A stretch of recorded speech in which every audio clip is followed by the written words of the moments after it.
En effet, je n'approuve pas ce raisonnement par lequel certains croient qu'ils peuvent résoudre ce nœud de la question. D'après ce qu'ils disent, en effet, quelque chose va arriver, non parce que la Providence aura prévu que ce serait, mais au contraire, c'est plutôt parce qu'il y aura quelque chose que cela ne peut échapper à la Providence divine. Et de cette manière, la nécessité joue en sens contraire. En effet, disent-ils, il n'arrive pas nécessairement ce qui est prévu, mais ce qu'il y aura est nécessairement prévu. C'est comme si on tâchait de savoir ce qui est cause de quoi, si la préscience des choses futures est la cause de leur nécessité, ou si la nécessité des choses futures est la cause de la providence. Et comme si l'on ne s'efforçait pas de démontrer que de quelque manière que tienne l'ordre des causes, il arrive nécessairement les choses connues d'avance, même si la préscience ne semble pas conférer aux choses futures la nécessité d'arriver. Et en effet, si quelqu'un est assis, l'opinion qui suppose qu'il est assis est nécessairement vraie. Et inversement, si à propos de quelqu'un, l'opinion d'après laquelle il est assis est vraie, il est nécessairement assis. Dans l'un et l'autre cas, il y a donc nécessité, dans l'un qu'il soit assis, mais dans l'autre que l'opinion soit vraie. Mais quelqu'un n'est pas assis parce que l'opinion en est vraie, mais celle-ci est plutôt vraie parce que le fait que quelqu'un est assis a précédé. Ainsi, bien que la cause de la vérité ne procède que d'une des deux parts, il y a une nécessité commune dans l'une et l'autre. Il est évident que l'on peut tenir des raisonnements similaires sur la providence et les événements futurs. Car même si c'est parce qu'ils sont futurs qu'ils sont prévus, mais non parce qu'ils sont prévus qu'ils arrivent, il est néanmoins nécessaire soit que les événements à venir soient prévus par Dieu, soit que ce qui a été prévu arrive, ce qui seul suffit à éliminer le libre arbitre. Mais d'autre part, quel renversement de dire que les événements temporels sont la cause de la préscience éternelle. Or, quelle différence y a-t-il entre estimer que Dieu prévoit les événements à venir parce qu'ils vont arriver et penser que ce qui s'est passé autrefois est la cause de sa providence suprême? De plus, de même que quand je sais qu'une chose est, cette chose même est nécessairement de même, quand je sais qu'une chose sera, cette chose sera nécessairement. Ainsi, il s'ensuit donc que l'on ne peut éviter qu'il arrive un événement connu d'avance. Enfin, si on estime qu'une chose est autrement qu'elle n'est, non seulement ce n'est pas une connaissance, mais c'est une opinion trompeuse, fort éloignée de la vérité d'une connaissance. C'est pourquoi si une chose est à venir sans qu'il soit certain et nécessaire qu'elle arrive, qui pourra savoir d'avance qu'elle arrivera? En effet, de même que la connaissance n'est pas elle-même mêlée à la fausseté, de même ce qui est conçu par elle ne peut être autrement qu'il n'est conçu. Car la raison pour laquelle la connaissance est dépourvue de mensonge, c'est que chaque chose est nécessairement comme la connaissance comprend qu'elle est. Quelle est donc la manière dont Dieu connaît d'avance ce futur incertain? Car s'il juge qu'il arrivera inévitablement ce qu'il est possible, qu'il n'arrive même pas, il se trompe, ce qui est sacrilège non seulement de penser, mais aussi de prononcer à haute voix. Mais s'il décide que les choses seront comme elles sont, de manière à ce qu'il sache qu'elles peuvent également se produire ou ne pas se produire, quelle est cette préscience qui ne comprend rien de certain ni rien de stable? Ou bien a-t-elle un rapport avec cet oracle ridicule de Tirésias? Tout ce que je dirai ou bien sera ou bien ne sera pas. Citation d'Horace dans les Satires qui parodie l'entretien de l'âme du divin Tirésias qui accorde à Ulysse aux enfers. En quoi aussi la providence divine l'emporte-t-elle sur l'opinion humaine, si comme les hommes elle juge incertain ce dont la réalisation est incertaine? Et si auprès de cette source, si certaine de toute chose, il ne peut rien y avoir d'incertain, les événements futurs qu'elle connaît d'avance et avec assurance arrivent certainement. C'est pourquoi il n'y a aucune liberté pour les intentions et les actions humaines que l'intelligence divine qui prévoit toute chose sans erreur ni fausseté lie et enchaîne à une seule réalisation. Une fois que l'on a admis cela, quel effondrement des affaires humaines! Cette conséquence apparaît clairement. En effet, c'est en vain que l'on propose aux bons et aux méchants des récompenses ou des punitions qu'aucun mouvement libre ou volontaire de l'âme n'a mérité. Et il semblera plus injuste ce que l'on juge maintenant comme le plus juste, à savoir que les gens malhonnêtes sont punis et les gens honnêtes récompensés, puisque ce n'est pas leur propre volonté qui les amène dans l'un ou l'autre état, mais la nécessité certaine du futur qui les y contraint. Par conséquent, ni les vices ni les vertus ne pourraient être quelque chose, mais il y aurait plutôt une confusion mêlée et indistincte de tous les mérites. Et on ne peut rien imaginer de plus atroce que cela, puisque tout l'ordre du monde découle de la providence, et que rien n'est laissé aux intentions humaines, il s'ensuit que nos vices aussi se rapportent à l'auteur de tous les biens. Par conséquent, il n'y a plus aucune raison ni d'espérer ni de prier. En effet, que peut-on espérer? Ou aussi détourner par des prières quand un enchaînement inflexible lie toutes les choses souhaitables. Par conséquent, cet unique commerce entre les hommes qui est Dieu à savoir l'espérance et la prière, sera supprimé si du moins nous retirerions comme prix d'une juste humilité l'inestimable retour de la grâce divine, ce qui est la seule manière dont, semble-t-il, les hommes puissent s'entretenir avec Dieu et s'unir par le moyen même de la supplication à cette lumière inaccessible avant d'en obtenir la jouissance. Si une fois admise la nécessité des choses futures, on croit que l'espérance et la prière n'ont plus aucune force, quel sera le moyen qui nous permettra de nous lier et de nous attacher à ce principe suprême de toute chose? C'est pourquoi il sera nécessaire que le genre humain, comme tu venais de le chanter, séparé et disjoint de sa source, s'effondre. Quelle cause discordante rompt donc les alliances du monde? Quel Dieu décide entre deux vérités de si grande guerre que, bien qu'elles existent chacune séparément, elles refusent d'être unies et mêlées? À moins qu'il n'y ait aucune discorde entre ces vérités et qu'elles ne soient toujours étroitement attachées, mais que l'esprit enseveli sous des membres aveugles ne puisse la flamme de sa lumière étouffée connaître les liaisons subtiles des choses. Mais pourquoi brûle-t-il d'un si vif désir de découvrir les signes cachés et durés? Sait-il ce qu'il cherche avec inquiétude à connaître? Mais qui s'efforce de savoir ce qu'il connaît? Mais s'il ne sait pas, pourquoi cherche-t-il en aveugle? Qui en effet souhaiterait quelque chose qu'il ignore? Ou bien qui pourrait poursuivre ce qu'il ne connaît pas? Et où le trouverait-il? Qui pourrait, quand il ignore, reconnaître la forme qu'il a découverte? Ou bien alors qu'il percevait l'intelligence altière, connaissait-il en même temps l'ensemble des parties? Maintenant qu'il est dissimulé par la nuée des membres, ne s'est-il pas complètement oublié? Ou retient-il l'ensemble en perdant les parties? Par conséquent, quiconque recherche le vrai n'est ni dans l'un ni dans l'autre état, car il ne sait pas et il n'ignore pas complètement tout, mais il retient et se souvient de l'ensemble. Il examine quand il revient à ce qu'il a vu là-haut, pour pouvoir ajouter aux parties oubliées celles qu'il a conservées. 4. Alors elle, c'est une vieille plainte, dit-elle, sur la providence. Cicéron, quand il a subdivisé la divination, dans son traité de la divination, a soulevé avec énergie le problème, et toi-même, tu as étudié très longtemps et souvent la question. Mais jusqu'à présent, aucun d'entre vous ne l'a exposé avec assez d'attention et de rigueur. La cause de cette obscurité est que le mouvement de la raison humaine ne peut s'approcher de l'unicité de la préscience divine. Or, si on pouvait se représenter cette dernière de quelque manière, il ne resterait plus la moindre incertitude. Mais je vais tenter de le montrer et de te l'expliquer seulement quand j'aurai évalué ce qui te trouble. Je me demande en effet pourquoi tu penses que le raisonnement de ceux qui résolvent la question est moins concluant qu'en estimant que la préscience n'est pas, pour les choses futures, la cause de leur nécessité.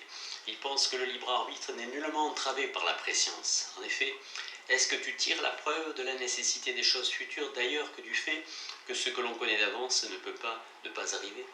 Par conséquent, si la connaissance anticipée n'ajoute aux choses futures aucune nécessité, ce que tu venais toi aussi de reconnaître, quelle raison y a-t-il pour que l'issue des choses qui dépendent de la volonté soit contrainte à se réaliser d'une manière précise? Et en effet, pour les besoins du raisonnement, afin que tu vois quelle en est la conséquence, supposons qu'il n'y ait aucune préscience. Par conséquent, est-ce que dans cette condition, ce qui vient du libre arbitre est contraint à la nécessité? Pas du tout. Supposons à nouveau qu'il y ait une préscience, mais qu'elle n'impose aucune nécessité aux choses. La volonté maintiendra aussi, à mon avis, sa liberté entière et absolue. Mais la préscience, diras-tu, même si elle n'est pas la nécessité que les choses futures arrivent, est toutefois un signe qu'elles arriveront nécessairement. De cette manière donc, même s'il n'y avait pas eu de connaissance préalable, il serait établi que la réalisation des choses futures est nécessaire. Et en effet, tout signe montre seulement ce qui est, mais ne réalise pas ce qu'il désigne. C'est pourquoi il faut d'abord démontrer qu'il n'y a rien qui n'arrive selon la nécessité, pour qu'il apparaisse que la connaissance anticipée est le signe de cette nécessité. Autrement, s'il n'y a aucune nécessité, elle ne pourra même pas être le signe de ce qui n'existe pas. Mais il est désormais établi que la preuve qui s'appuie sur un raisonnement rigoureux doit être déduite non de signes ou d'arguments recherchés à l'extérieur, mais de causes appropriées et nécessaires. Mais comment peut-il se faire que ce qu'il est prévu qu'il n'arrivera ne se produise pas? C'est comme si nous croyions que ce que la Providence sait d'avance, qu'il arrivera, n'arrivera pas. Et si nous n'étions pas plutôt d'avis que, bien que cela arrive, cela n'aurait pourtant pas par sa nature, aucune nécessité d'arriver. Tu pourras l'évaluer facilement d'après ce qui suit. Et en effet, nous voyons plusieurs choses sous nos yeux pendant qu'elles se passent, comme ce que l'on voit les auriges faire quand ils ralentissent et font tourner leur quadrige, et toutes choses de ce genre. Est-ce qu'il y a donc une nécessité qui pousse les choses à se passer ainsi? Pas du tout. En effet, l'habileté n'aurait qu'un effet vain si toute chose était mue sous la contrainte. Par conséquent, les choses qui, pendant qu'elles se produisent, sont dépourvues de la nécessité d'exister, avant qu'elles ne se produisent, sont un futur sans nécessité. C'est pourquoi il y a certaines choses qui arrivent et dont l'issue est indépendante de toute nécessité, car je suis d'avis que personne ne dira que ce qui se produit maintenant n'était pas, avant de se produire, une chose qui allait arriver. Par conséquent, même les événements connus d'avance arrivent librement, car de même que la connaissance des choses présentes n'introduit aucune nécessité dans ce qui se passe, de même la préscience des choses futures n'en introduit aucune dans ce qui va venir. Mais c'est cela même, dis-tu, qui est douteux. S'il peut y avoir une connaissance anticipée des choses qui n'ont pas une issue nécessaire, et en effet il semble inconciliable, et tu le penses, que si une chose est prévue, sa nécessité en est la conséquence, alors que la nécessité lui fait défaut, on ne la connaît pas du tout d'avance, et qu'une connaissance ne peut rien comprendre qui ne soit certain. Mais si les choses qui ont une issue incertaine sont prévues comme si elles étaient certaines, tu penses que c'est là, opinion nébuleuse, non connaissance véritable? Tu crois en effet que si l'on juge autrement qu'il en est, on s'éloigne de l'intégrité de la connaissance? La cause de cet égarement est que chacun estime que la connaissance de tout et ce qu'il sait découle seulement du caractère et de la nature des choses mêmes qui sont connues. Or, c'est tout le contraire. En effet, tout ce qui est connu n'est pas compris selon son caractère propre, mais plutôt selon la capacité de ceux qui cherchent à connaître. Car pour t'éclairer par ce bref exemple, on peut dire que la vue et le toucher reconnaissent chacun d'une manière différente la rondeur d'un même corps. L'une, en restant au loin, le perçoit tout entier, en même temps grâce aux rayons émis. Les anciens pensaient que la vue était rendue possible à la fois par les rayons lumineux émis par les yeux et par ceux émis par l'objet que l'on voit. L'autre, par contre, c'est en s'attachant à la forme circulaire et en se mouvant sur tout son pourtour qu'il en embrasse la rondeur par partie. L'homme lui-même est aussi perçu d'une certaine manière par les sens, d'une autre par l'imagination, d'une autre par la raison et d'une autre encore par l'intelligence. En effet, les sens jugent la forme du point de vue de la matière qui lui sert de support. L'imagination juge la forme seule, sans la matière. La raison dépasse aussi la forme et évalue du point de vue de l'universel la spécificité même qui est en chaque être singulier. L'œil de l'intelligence s'élève plus haut car elle surmonte le contour de l'universalité et contemple avec la pure acuité de l'esprit la forme même dans sa simplicité. Sur ce point, il faut surtout considérer ceci. La capacité supérieure de compréhension embrasse celle qui lui est inférieure, mais celle qui est inférieure ne s'élève en aucune manière jusqu'à celle qui lui est supérieure. En effet, ni les sens n'ont aucune capacité en dehors de la matière, ni l'imagination ne perçoit les espèces universelles, ni la raison ne saisit la forme simple. Mais l'intelligence, comme si elle contemplait tout d'en haut et concevait la forme, distingue aussi les choses qui sont en dessous de la forme, mais de la manière dont elle le comprend, dont elle comprend la forme même qui ne pourrait être connue autrement.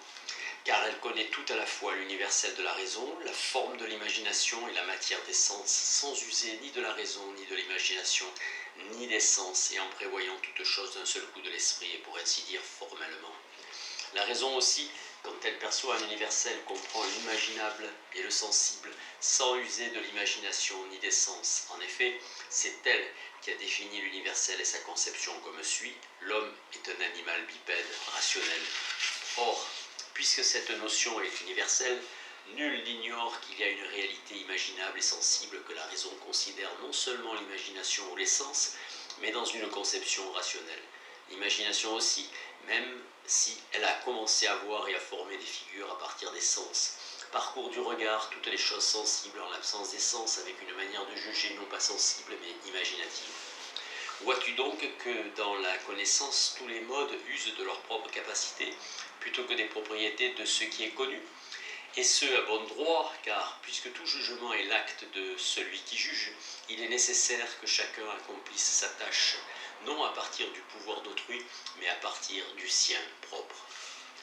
Jadis, le portique, monument d'Athènes, situé près de l'agora où se réunissaient les premiers philosophes stoïciens, des vieillards bien trop obscurs qui pourraient croire que les sensations et les images issues de l'extérieur des corps s'impriment dans les esprits, comme il est parfois d'usage, avec un style rapide que la surface d'une page qui n'a nul signe est marquée de l'empreinte des lettres.